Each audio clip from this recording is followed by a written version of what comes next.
Chapter 3. The Mercury Response. Staying still in the static.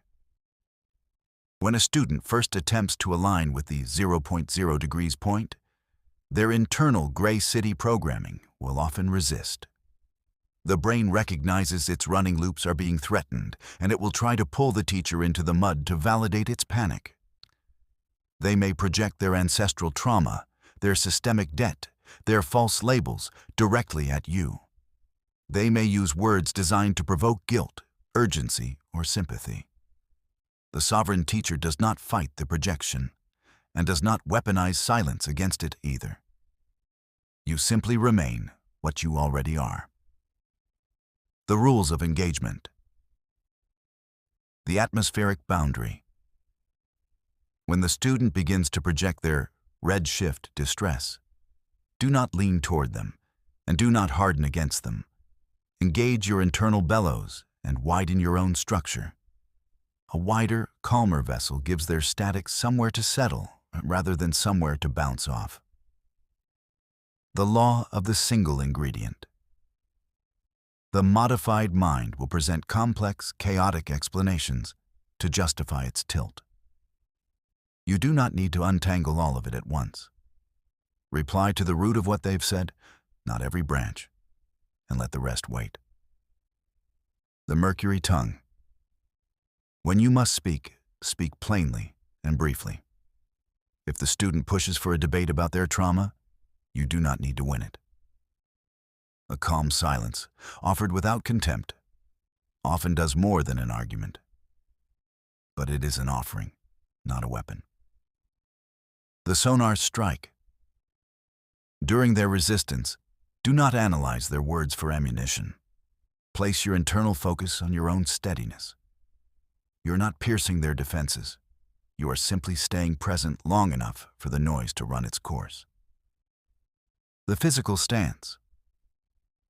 When a student's old loop activates, they may look to you to rescue them or to fight them. You do neither. Be the container. You do not absorb their panic, and you do not push it away. You hold steady. You create a room calm enough that their static has somewhere to settle rather than somewhere to bounce off. You are not a rescuer.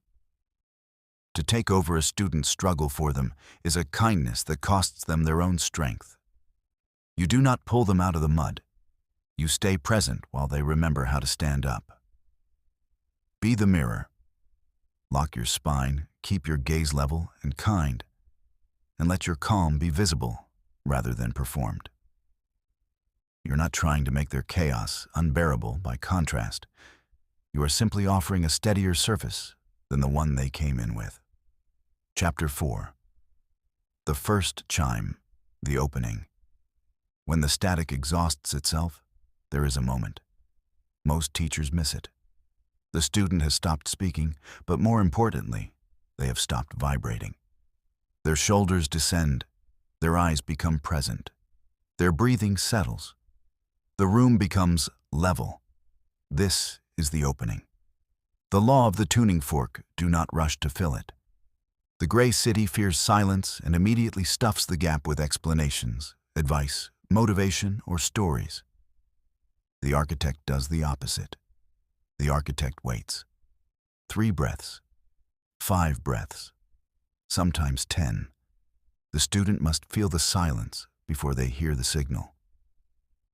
When the atmosphere settles, the teacher offers the first chime. Not a lecture, not a solution, a coordinate.